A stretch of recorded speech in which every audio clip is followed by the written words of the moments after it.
So, hello everybody. I would like to welcome you to our new online executive forum. Um, Once again, it's organized by the Post Innovation Platform in cooperation with Swiss Post, and thank you very much again. Sponsored and also co-organized by Escher Group. Today's topic is going to be the always on post, how to delight customers with anytime, anywhere access. My name is Bernhard Buckhoff. I'm the chairman of the Post Innovation Platform, and it's my pleasure that I'm going to moderate today's webinar. Before we start and before I introduce also the speakers, let me briefly say a few organizational things. First of all, please keep your microphones on mute during the webinar, unless you speak, of course. It doesn't mean that you cannot get involved, that you cannot participate. Of course, you can ask questions. We have after the presentations Q&A, and we'll also have a discussion. So please join that.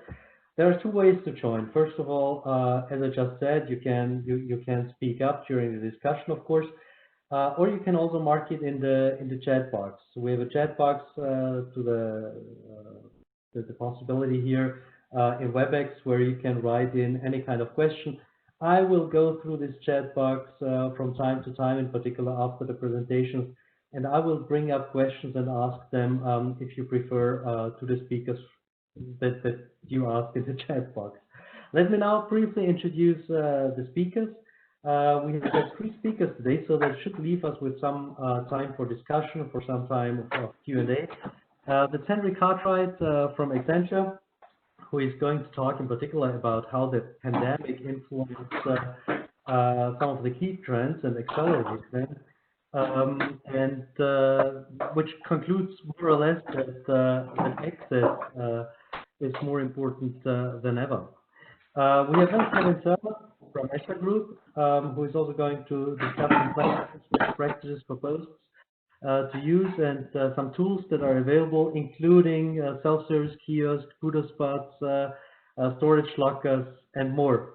And we then have Lars Christensen. He's from PostNord, and he is going to explain to us some very interesting things that are happening currently at PostNord.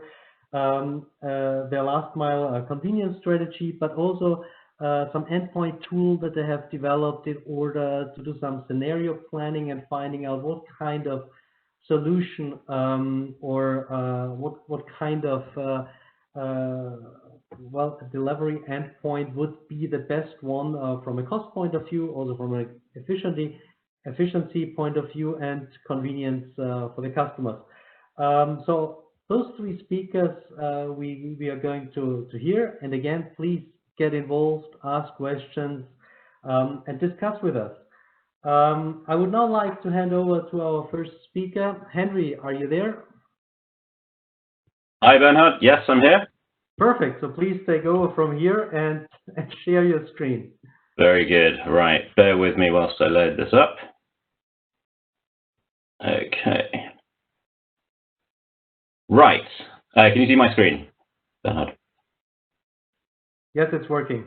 Great. Well, thank you very much for having me on here, Bernhard, and thanks, guys, for joining this session. For the next 10 minutes or so, I'm going to talk about how the pandemic has accelerated a couple of trends which really force retailers and CEP organizations to really consider the importance of anytime, anywhere access in a slightly different way. And I'm going to go into a bit about what retailers have done to respond to this acceleration that the pandemic has caused, and where the gap is for CEP organizations and what they might need to do, what we think that they should do from Accenture's point of view to meet the retailer investments and to continue to delight consumers with that anytime, anywhere access. So to start with something that I think we're all pretty familiar with is the impact of the pandemic on e-commerce growth. So this is a chart which shows the penetration of US e-commerce as a percentage of total retail sales. And the point that I want to make here is that the pandemic in about 6 weeks accelerated and achieved the same growth in e-commerce that took the previous 10 years to achieve. And in the EU, this was a very similar narrative as well, even though we're much more penetrated for e-com in the EU. At its peak, there was a 40% year-on-year growth of e-commerce versus the previous year, and now it's resting at about 20% increase on this time last year.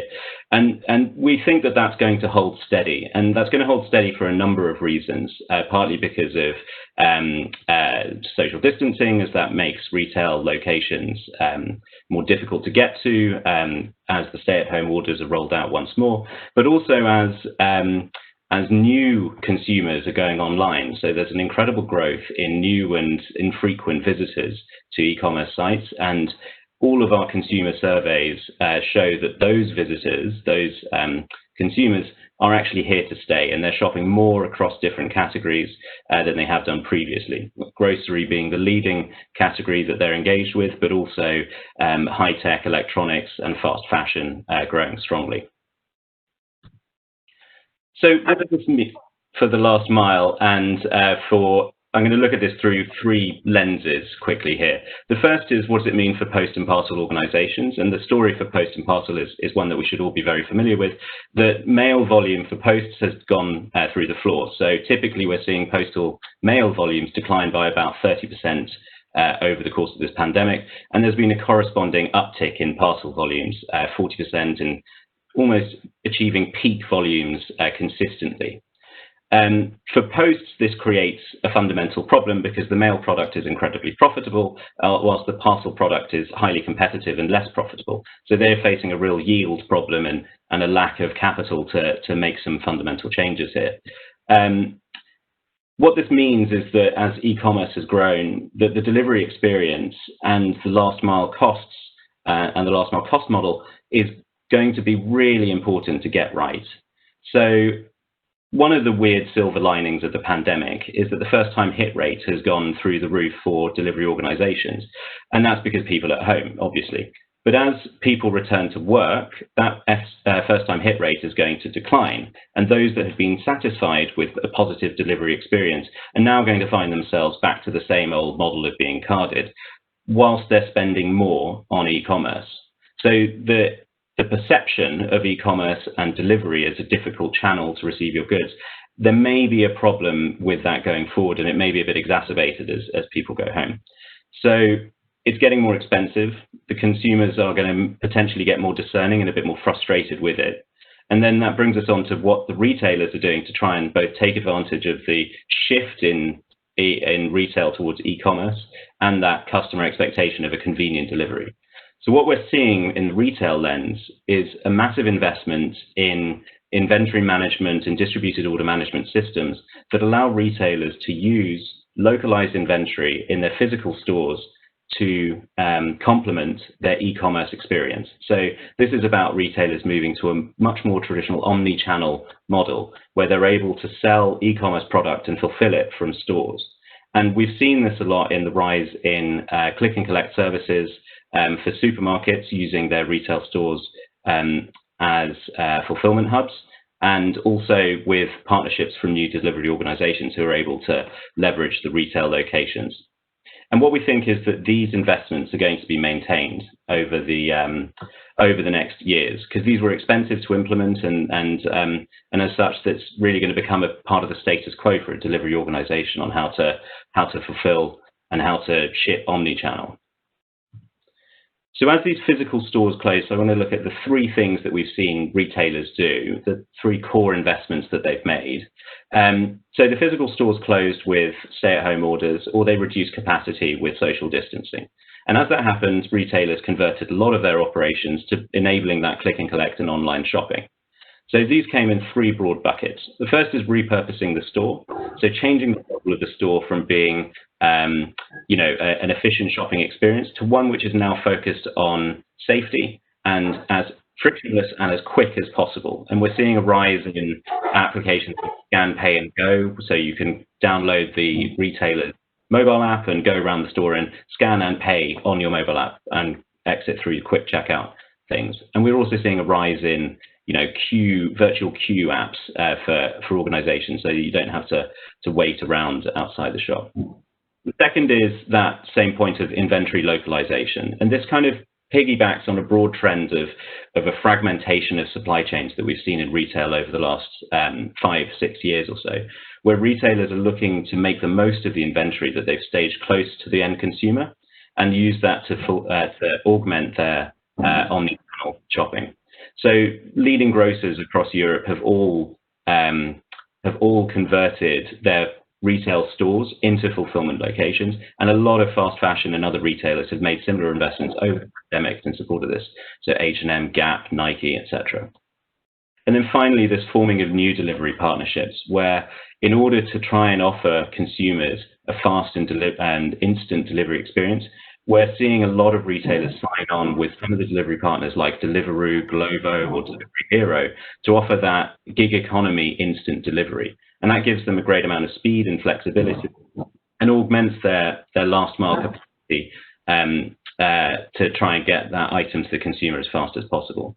But the big caveat with these delivery organizations here is that in the EU and in Spain, I think it was last week, the gig economy regulations are at the moment in the spotlight, and whether or not that's going to be a sustainable delivery model is up for debate, because if all of the employee costs end up going into the delivery org, then they can't offer the services at quite the same cost point that they would be doing. So what does this mean for consumer demands on the last mile? And this is a bit of a story of the evolution of how the consumer expectation for what the delivery experience involves has evolved over the last 10 years or so.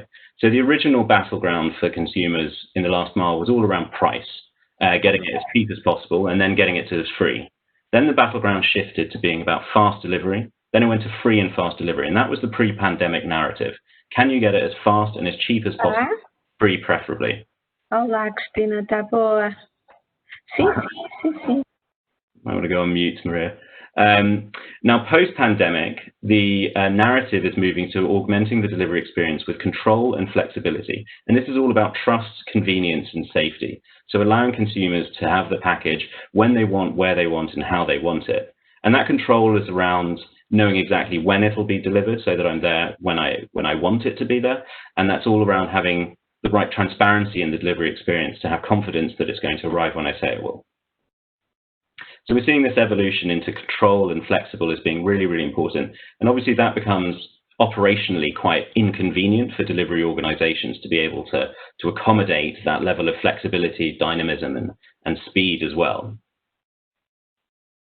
So what are the 5 key things that we think is important for the last mile in this near time as we move out of the pandemic into what it could be called the new normal? So the growth of e-commerce has increased cost pressures dramatically in the last mile, and that's going to be exacerbated as e-commerce continues to grow. The retail supply chain and fulfillment model has shifted dramatically to being one that's much more atomized, one where the inventory is staged in close proximity to the end consumers, and one where the retailers want to use that inventory to augment their omnichannel and e-commerce experience. Those consumers are still demanding improvements in price, speed, flexibility, and control. So the traditional delivery models are not really able to meet that without some changes, especially for flexibility and speed. And then the retailers are experimenting with those new delivery organizations, but we think that there might be a bit of a cliff edge when it comes to how much those organizations can scale or the price point of a delivery through those guys. And so what it means for us is that the parcel organizations need to adapt to meet the retailer investment local to local deliveries, to meet the consumer expectations, to add new capabilities around speed, flexibility, and transparency. And that there's almost a bit of a bridge that needs to be formed from what the retailers have done to what the courier firms should do to be able to capitalize on that local to local inventory. So when we think about what the delivery organization should do, we think about some of these driving questions here. So the key for us is, what are those new foundational capabilities for an evolved last mile delivery model? And I'll talk a little bit about them in a moment. And then as these traditional delivery models are all at capacity and are relatively inflexible at the moment, what are the capabilities needed to add flexibility and dynamism into the delivery routes? And then many delivery organizations have multiple fleets or networks covering the same ground many times during the day, whether it's simply delivery versus collection, or it's 2 waves of delivery out. So is there an opportunity to optimize across networks to create some efficiencies and increase utilization for the customer and add that flexibility into your different delivery networks? And what we'd say is our view as Accenture is that really to solve this is this concept called dynamic routing. So this is the idea that you move from planning your routes the day before to being able to plan and update your routes intraday. So this is the idea that a customer can change their preference and it can be fed into the route optimization to update the routes if it makes sense. A retailer can launch a new order and they can update the routes to accommodate that dynamic collection or dynamic delivery. Or a driver can be monitored to be seeing how ahead or behind plan they are so that you could adjust their routes on the fly. And it's this level of control of the driver's activities and intelligence from the new technology around dynamic route optimization that can really enable anytime, anywhere access, and then can also correspondingly enable delivery organizations to do collections from local inventories and to change that supply chain or delivery network model from one being that it must arrive in the mail center to one maybe where the delivery office can do collections and deliveries relatively independently and in addition to the standard trunking routes that they get as a mainline volume coming in. So we've seen some posts and parcels experiment with this. DPD in Paris are running some trials around collect from store and ship from store. In North America, a postal operator is using this to do dynamic same-day collections and deliveries, where it's collect from store with the on-the-road postal carrier.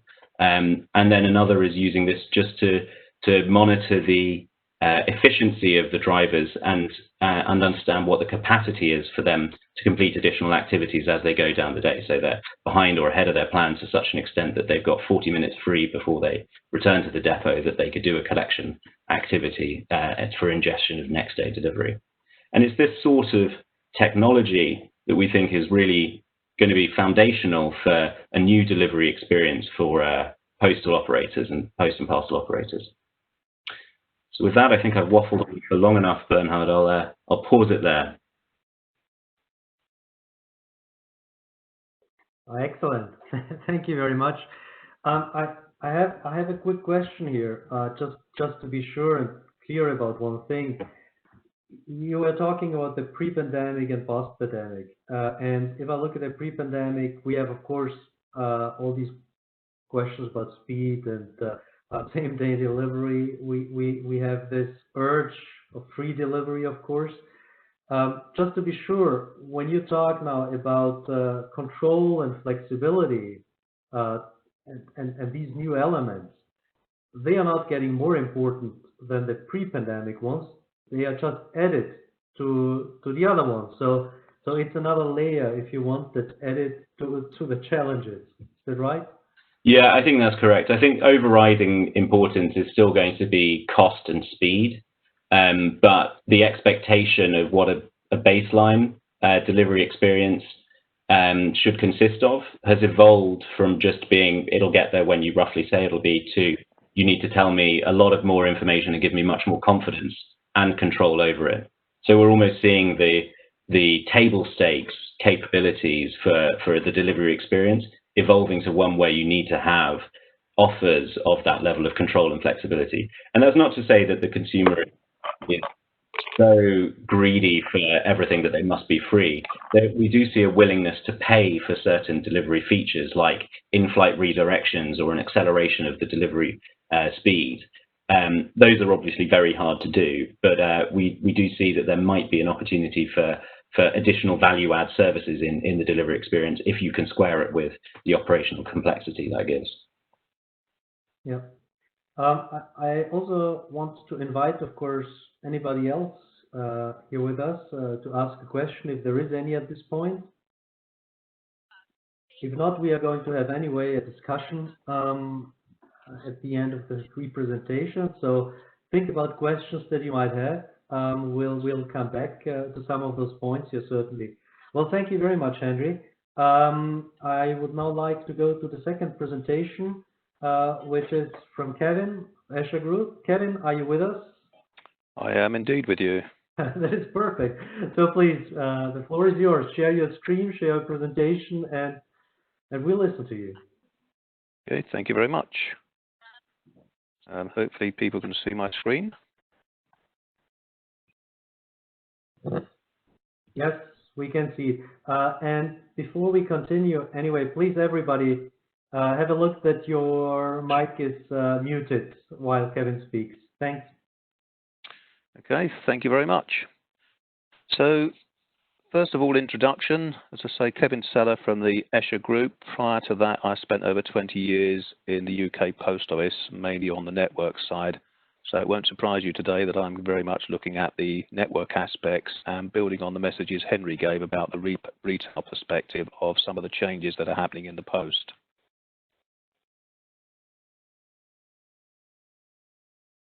So I think the first thing I would start to look at really is some of the challenges which will be familiar to pretty much everybody on this call. So no surprise, everybody's facing escalating costs. But as Henry said, what's becoming really clear is it's the customer experience which is the key differentiator in the market.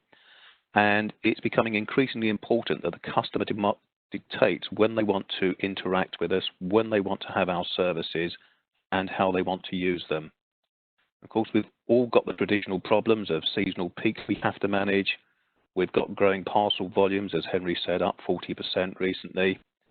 And we've also got the issues around competition. And I think it's interesting that the competition for me for Post is not just about the carriers, but I think increasingly it's about retail networks as well.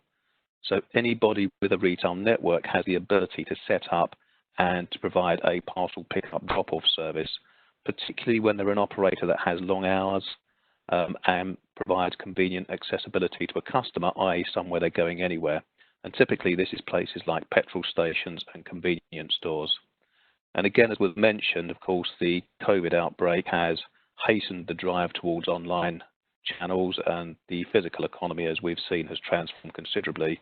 And people simply don't really want the physical economy at the moment. So we're seeing empty banks, empty post offices and so on.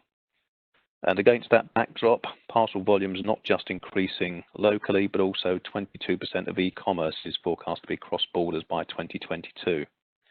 So what's really becoming important as Post is that we need to start to diversify our services whilst looking for new revenue opportunities. But at the same time, we're looking how do we reduce costs and how do we make sure that we improve the customer experience.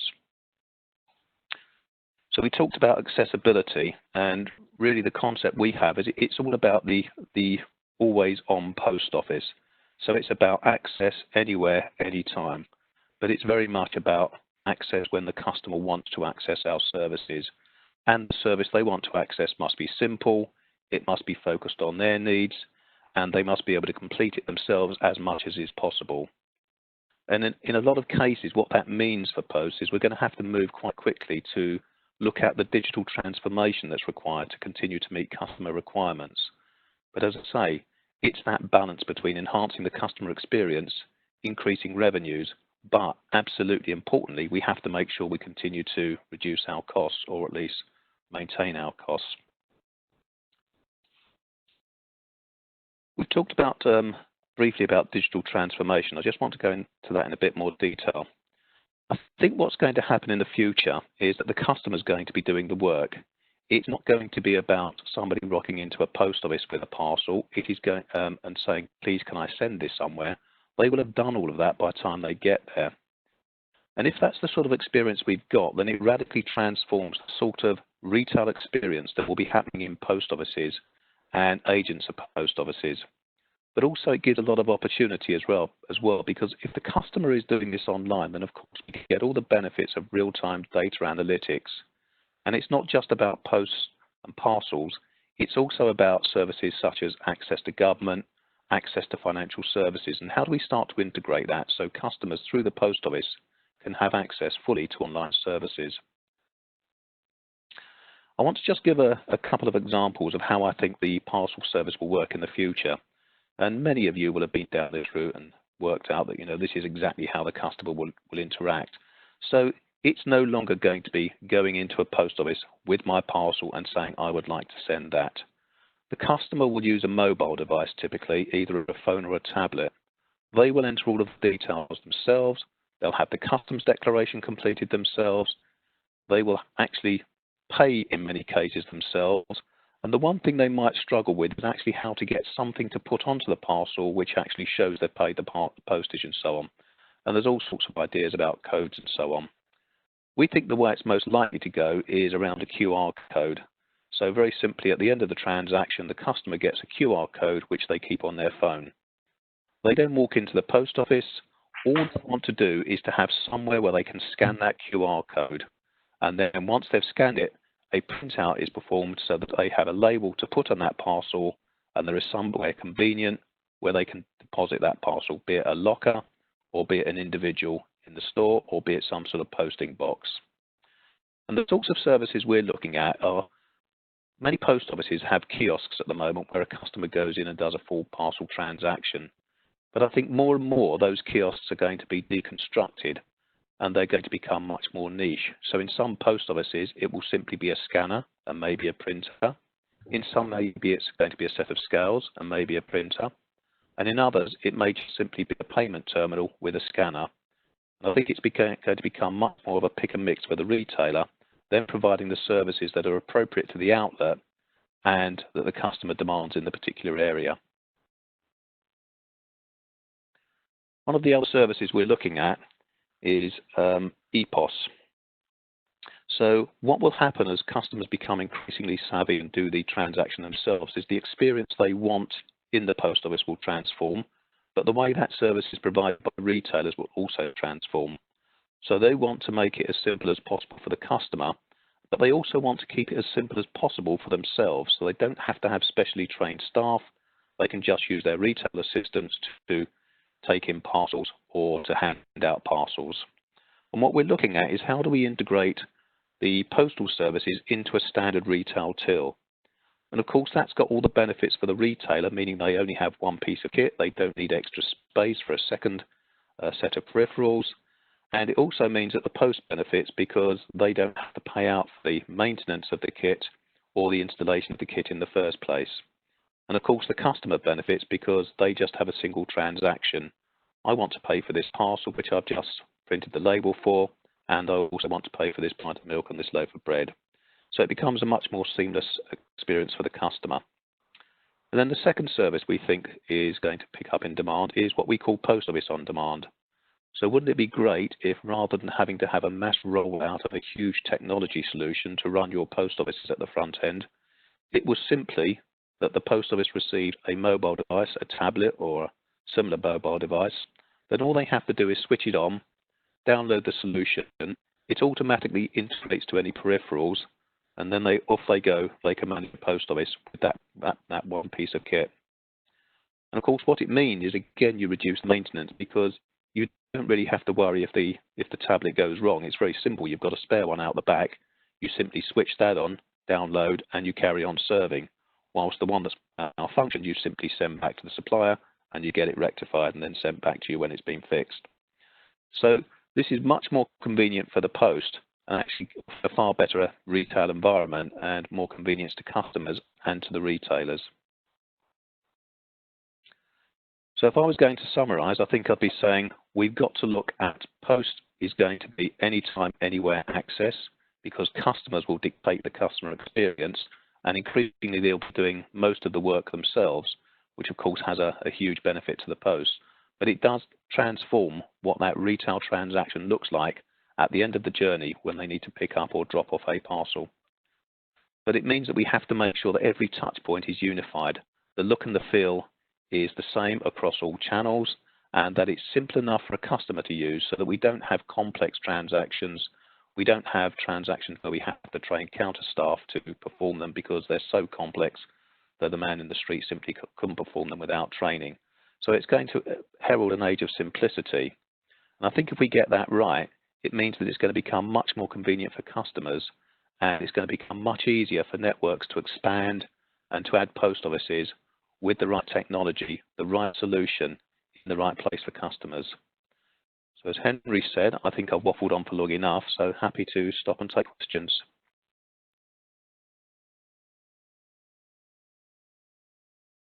Thank you very much, Kevin. Are there any questions to Kevin at this point? Let me ask you a quick question, Kevin. This combination between digital and physical, I mean, it makes absolute sense. The question then is, if I do everything already digitally before, do I need a post office at all? I mean, isn't it a post office itself then a contradiction to any time, anywhere? I do it digitally myself, and then wherever I want to drop it, I drop it at a 24/7 system, a locker system, or a store, or whatever. Is a post office really something that's needed in the future? What do you think? So I think that is a really key question. I think the answer would be yes, it would be, but I think posts have to move quickly to recognize that the whole retail landscape and the transactions that they're going to be performing are going to change quite dramatically. And as I said at the beginning, I think that the posts have to recognize that they've got more competition rather than just the couriers. Many retailers will now be either partners or they potentially can be competitors. And I think the trick for the post is to, as I said, make the technology and the service they offer through the retailers so simple that actually it doesn't increase the cost for the retailer, but it gives them the benefit of having the increased footfall and the increased spend in store. So I think it's going to change the dynamic entirely, but yes, I still think there's a place for a post office because you've got that trust and integrity, which you don't necessarily get with all retail outlets. Mm-hmm. Okay, thank you very much, Kevin.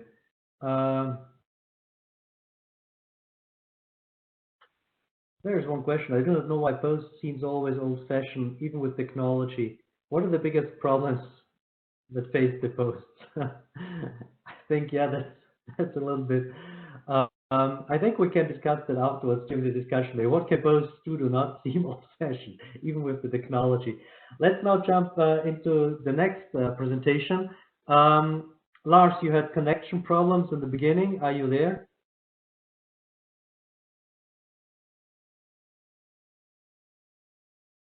Lars from PostNord, are you there?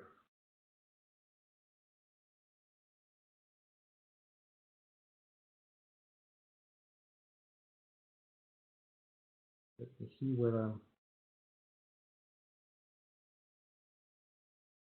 I see that your mic is on, but I can't hear you.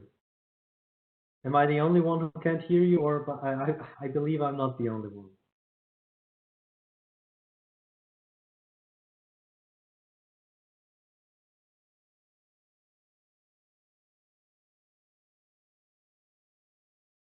Lars,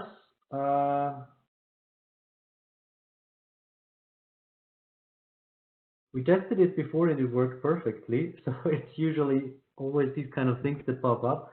Sometimes when you go to the live meeting, that there's maybe a connection problem. So Lars, maybe you try to reconnect, and in the meanwhile, maybe we have a short discussion with Kevin and with Henry. Let me ask you something at this point before Lars joins us. I think a question you brought it up, Henry, before when you were talking about how retailers change, how they adapt. And we have this trend which was accelerated by the pandemic, this trend of localization. So retailers try to make their shops simply much more, well, as convenience hubs for the customers with click and collect, or you mentioned ship from store. Their local stores become hubs, they become fulfillment centers. There is a huge opportunity there, and you were talking about Deliveroo, for example, that is stepping into the market. In France, it's Stuart. You were mentioning as well DPD, because it's now part of DPD. But are posts ready for this challenge? What are posts the ones that can cooperate with retailers currently and say, okay, we can deliver your stuff, your merchandise from the store to a buyer on a local level. We have the flexibility and the capabilities to do that. Is it possible today, or what do you think are the pain points? I'm asking this question to Kevin and to Henry, to both of you. It's a really good question. And as I think of it, the posts have probably the most enormous potential to be better placed for this than any other organization, simply because of the fact that they have so many drivers and delivery operators on the road at any point. So the density of coverage that the posts have, simply by the fact of operating the USO, means that they are always going to be best placed to do a collection and a delivery. The things that are going against the post for this are, an inflexible delivery model, where in terms of the mail or the daily postal routes, it's typically a static route which gets planned every 3 or 4 months or so and is rarely changed. And so the ability to be able to change that postal route on the day to do something more dynamic is complex. And then you also have the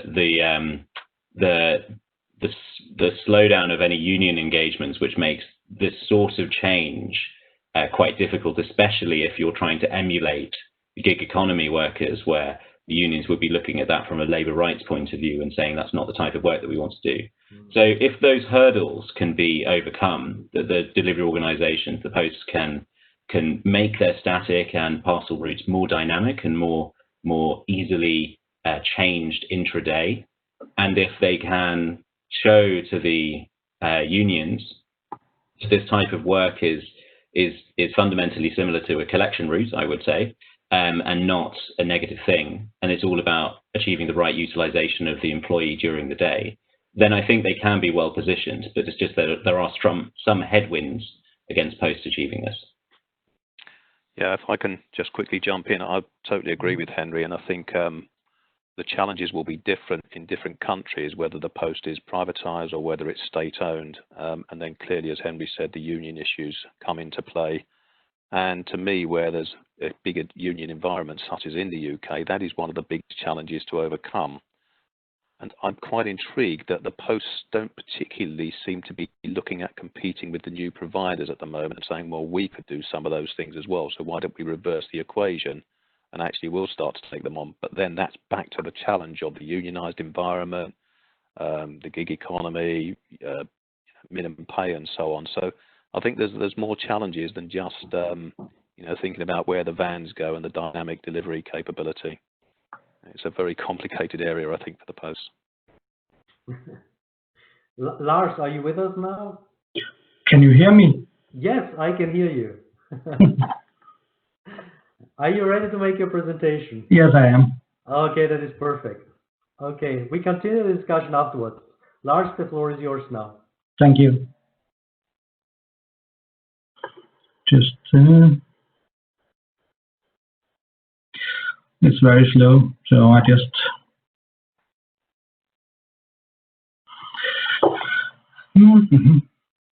Can you hear me? Yes, we can hear you, Lars. Yeah, it works. Yeah, the sound works, but no, the sound is just saying adding again.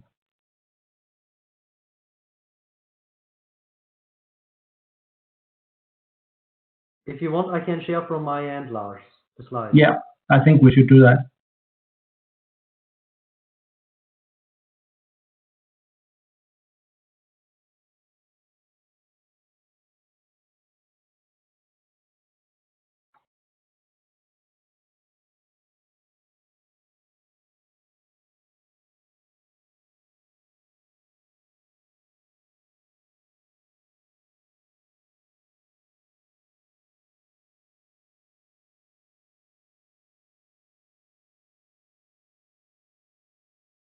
So it's coming up.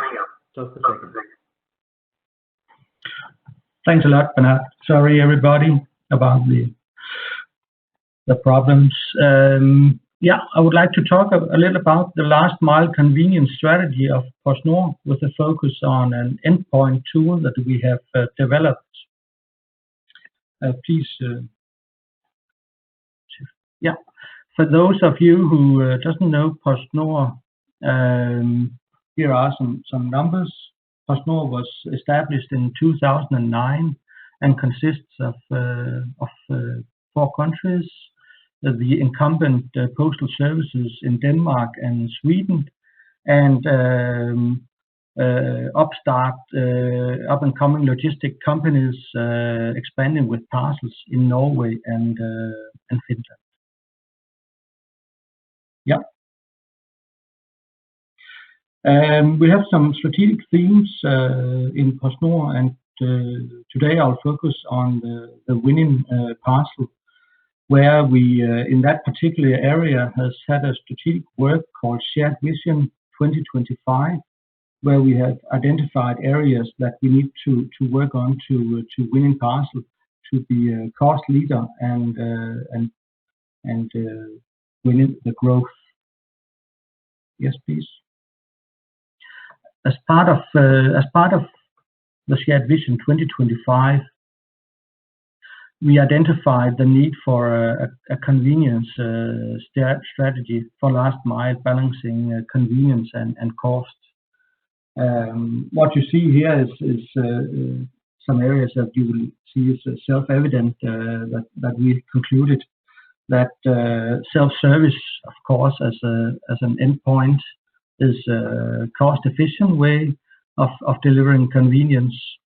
You could say we have, for now in PostNord, we have 4 different endpoints. We have attended home, unattended home, parcel lockers, aka community lockers, and service points. To get good, yeah, we asked ourselves 2 questions. What is the right mix of delivery endpoints that balances service level and cost? And what is the cost per parcel for delivery in the current setup and in different endpoint scenarios? And for those 2 questions, we went to try to, we have built an IT tool, and we have also built a process.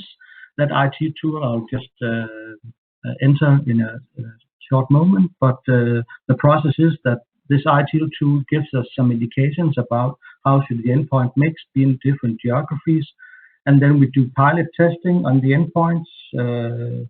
For example, parcel lockers, community lockers in each country. We make a business case and a workable process, and then we execute and implement it.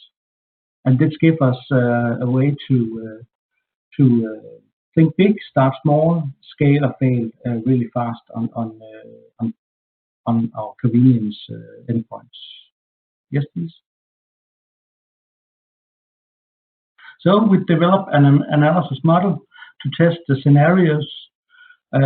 What we have added is both a cost perspective, but also a geographical segmentation, because we have very different cost picture and convenience strategies if it's urban, suburban, or rural. So we did the geographical segmentation, and then we have done some cost modeling. Yes, please. The area segmentation took 1 square kilometers, and for 1 square kilometers we identified the number of parcels in the area, and thereby we identified which was urban, suburban, and rural areas in each of the 4 countries. We set the model up to be a cost calculation model where we could look at and simulate different convenience models, different convenience strategies between the 4 endpoints that I mentioned. And of course, in such a cost model, you see a lot of the essential parameters that we need to get data on, and that would be universal for everybody doing a cost model for last mile. Yes, please. So this is an example for how the model works. We are defining scenarios in a matrix between the current 4 endpoints that we have. I should also say that the model is built for adding or subtracting endpoints. So if another endpoint type exists, we'll just add it in the model and its parameters. And then across the urban, suburban, and rural, because I think it's very important that we, as a post, need to go away from the letter world of universal postal services, and on the parcel world, on the parcel logistics, we need to be able to understand that we need to differentiate and compete if we want to make cost-effective solutions in the last mile. So what we provide is not the same solution for urban, suburban, and rural. Yes, thank you. Yeah, that was the last slide. Yes. I tried to speed it up a little. Yeah. Lars, you were mentioning you were mentioning the process, and you were in that context also mentioning your lockers. That is something new what you're doing. How you're doing pilots now on the lockers, or how does it look like? Yes, exactly. We started doing a pilot a couple of years ago in Denmark with community lockers, with about 200 community lockers, and now we have already decided to expand it. Now we are at 1,500 lockers and continuing growing those up to 10,000 lockers, community lockers in Denmark. And based on those experiences and actually using the same both physical model, but also the same IT integration and learning all from Denmark, we have started a pilot just in these days in Sweden. And in October, we will start the pilot in Norway and later in Finland. Mm-hmm. So you're rolling out the system to the whole. Exactly, and for each time we're rolling out, because we're using the experience, we have a very short time to market for those solutions. Mm-hmm. And besides that, you're using the service points, of course. Of course, we have still expanding our service points. We are expanding with what we call parcel shops, which is not like the big service point, but more like we talked about earlier, that those parcel shops you can open really quickly and close quickly if there's not enough parcels going into that, so you can make a quick shift to where the parcels are in the last mile. Yeah. We've just been discussing before with Kevin and Henry about the localization trend and all these different elements in it, like click and collect, or the new ways of merchants, how they operate through their stores and use them as fulfillment hubs, plus the ship from store development.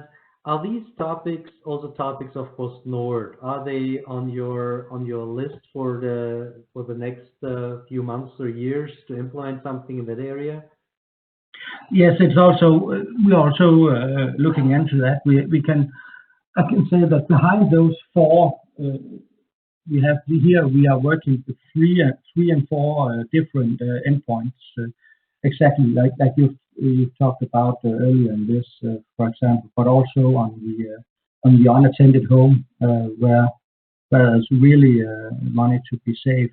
Because what we have seen what we have seen in the COVID is that very much have gone to home. Our home deliveries have grown, and we are the trusted partner of home deliveries. But they are so expensive that we need to come up with a better solution for an unattended home to make sure that we have cost-effective last mile. Yeah. Okay. Again, I would like to ask the participants here: is there any question that you want to ask to our speakers? Anybody? Now is the time.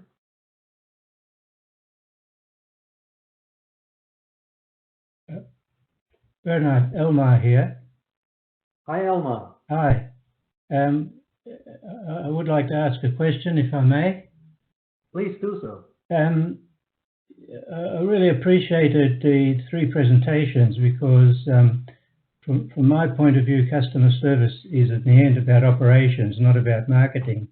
But to be specific, and a question for Lars really, but others might want to comment, is that one thing that postal operators have been grappling with is either the integration or separation of the mails and letters delivery with parcel delivery. So the trend for mail, of course, is less frequency of delivery. The trend for parcels is 7-day delivery. So, is there more scope to work that, or really there always got to be a separation? Yeah. Yeah, and the second question, just very quickly, but still connected, is that when you look at the different delivery options, it seems to me that you've got to have the options, but the impact on costs is more difficult to manage. For example, I might be very happy to go and pick my parcel up from a delivery point, a drop-off point, but my neighbour wants it delivered to the door. So you still have to drive the van past my door, even though I don't need that service. Anyway, I'd be interested in your views. Yeah, first on, do you hear me? Yes, we can hear you. First on the letter mail, actually, talking from PostNord, I'm going to talk more generally, because we are 4 different countries. But if I look at the experience, especially in Denmark, it has been very clear that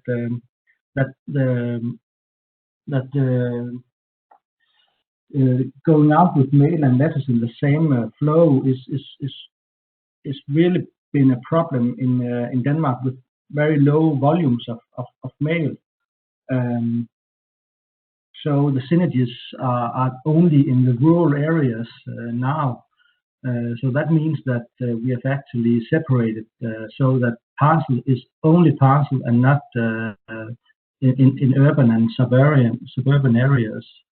And we're only doing it when we go out on the last mile in rural areas.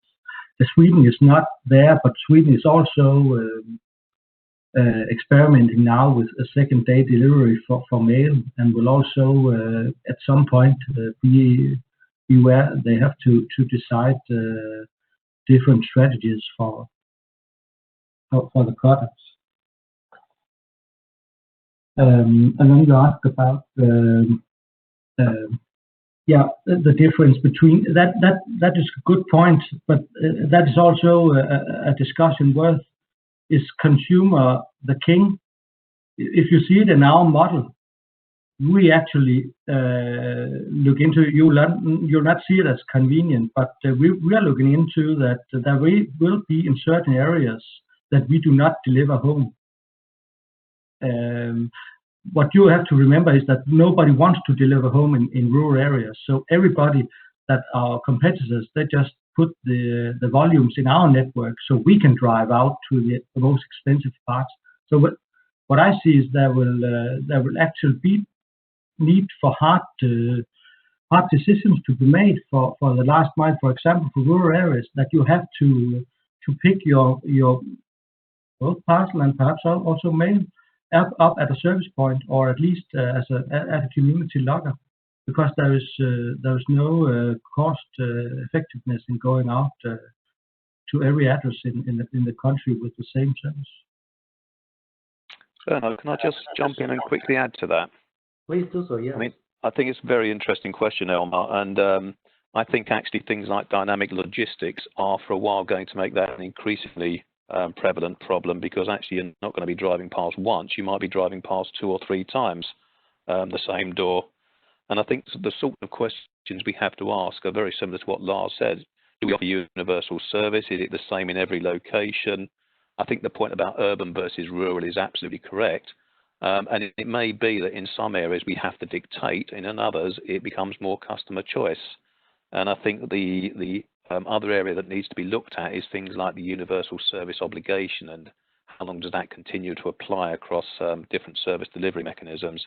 So I think it's a challenge that's going to get harder to manage before it gets easier.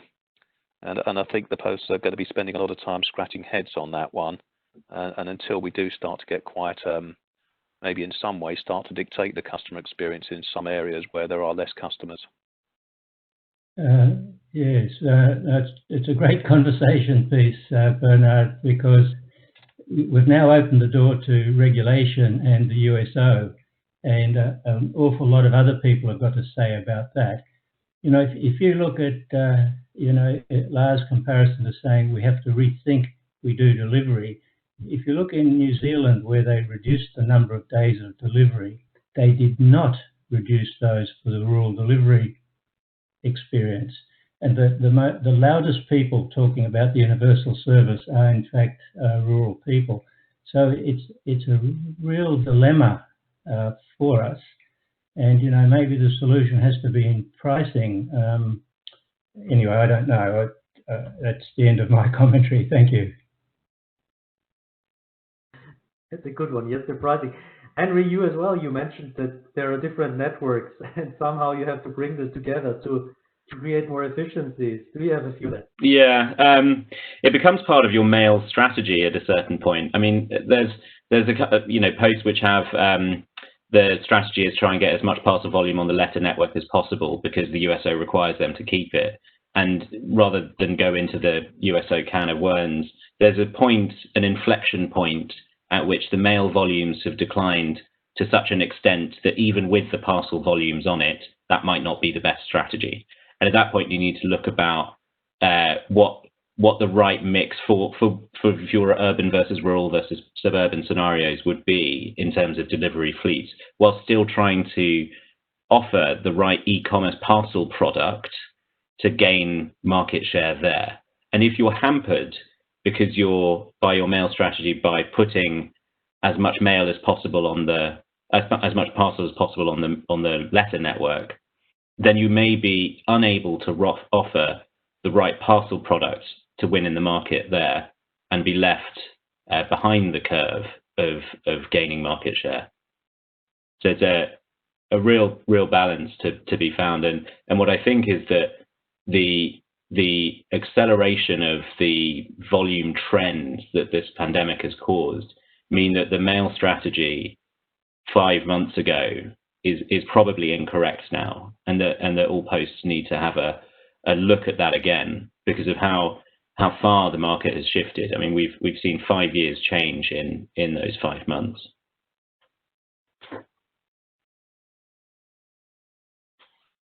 Okay, Henry, thank you very much. We have 2 or 3 minutes left, and I think it's not possible now to continue another discussion, even though it would be very interesting. This is actually if you want, the second part of a webinar that we did already in spring, where we're talking about the access to the post offline and online. So we said, okay, we have to extend that and go a little bit deeper and into some other areas. So the always on post was the logical continuation, if you want. Let me at this point maybe also highlight a few of the upcoming events that are already in the pipeline. The first one is already next week, actually. It's about seamless cross-border commerce. It's on the 6th October. 3 weeks after that, we are going to discuss building the future post, why digital transformation is the new business imperative for posts. And 3 weeks after that, we are already on the 17th of November, we are going to talk about circular economy, which again is, if you want, a continuation of the discussion which we started before summer, when we were talking about parcel and packaging technologies. But we identified quickly this is actually a topic where we have to go a little bit deeper, and circular economy is something that's getting really increasingly relevant and important for the postal sector and for the e-commerce sector in particular. Let me at this point thank all the 3 speakers for the inputs, for the insights, and sharing their knowledge and use cases. It was extremely valuable, all the presentations. I would also like to thank once again Swiss Post for being here as a partner for these webinars, and in particular also thank you, Kevin, and your team, Escher Group, for sponsoring this webinar. It's 3 p.m. Central European time, nearly. So I really would like to thank everybody for joining us today. Be with us again next week when we are going to discuss seamless cross-border commerce. and Ben, a great rest of the afternoon or rest of the day, depending on where you are. Thank you very much again, and see you next time. Goodbye, everybody. Goodbye. Thank you, Bernard. Thank you, everybody. Bye.